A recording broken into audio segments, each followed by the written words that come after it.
Hello and welcome to this educational platform of Ghatna Chakra book video. Our aim is to deliver knowledge to you in a simple, clear and accessible manner.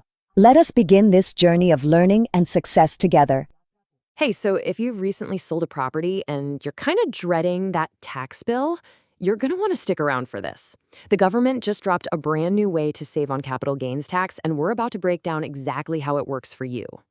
Okay, let's just jump right in. So, did you sell a piece of land, a building, and are you now staring down what looks like a massive tax bill on your profit?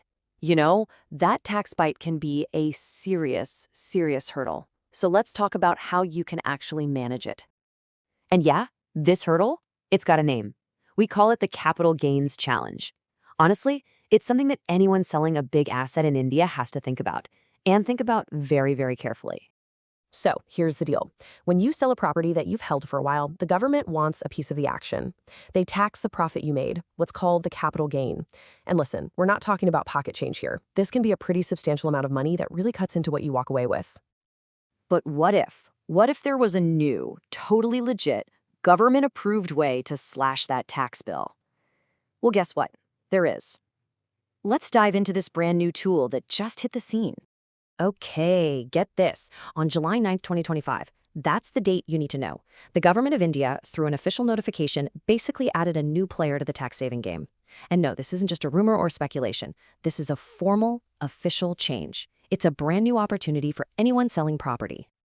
All right, the key phrase you need to wrap your head around is long-term specified asset.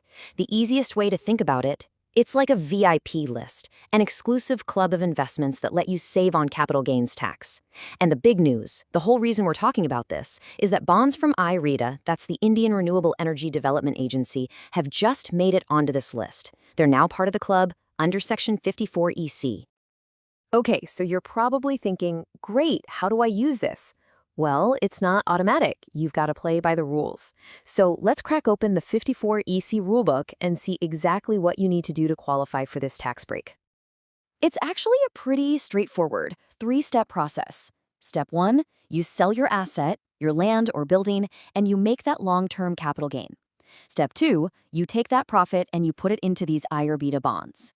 And step 3, now this one is super important. You have to move fast. You've only got a 6-month window from the day you sold the property to get this investment done. The clock starts ticking immediately. Now, beyond those main steps, there are a few key conditions. Kind of like the fine print, you absolutely have to remember. First, this whole deal only works for gains from selling land or a building, not stocks, not gold, nothing else. Second, you have to be in it for the long haul. Your money is locked into these bonds for 5 years, no exceptions. And last but not least, this rule applies to bonds that were issued on or after April 1st, 2018. Okay, everybody lean in for this next part because this is where you really need to pay attention. We're talking about the investment limits, and trust me, getting this right is the difference between saving a little and saving a lot. Yeah, I'm going to say it again. The absolute key to maximizing your tax savings here is knowing these limits inside and out. So, what's the magic number? It's 50 lakh rupees. But hold on, it's not that simple. This isn't just a straightforward annual limit. There's a tricky 2-level rule you have to know about, and honestly, this is the part where a lot of people could get tripped up if they're not careful. Okay. Let's break this down together. In the financial year that you actually sell your property, let's call it year 1, you can invest up to 50 lakh. Simple enough, right? Then in the next financial year, year 2, you can also invest up to 50 lakh. But, and this is the big catch, the total amount you invest across both of those years for that one sale cannot be more than 50 lakh rupees. So think about it like this. If you put in 30 lakh in year 1, you've only got 20 lakh left to invest in year 2. The grand total can't go over 50 lakh. That's the crucial limit. Okay, I know that was a lot of detail, especially with that 2-year rule.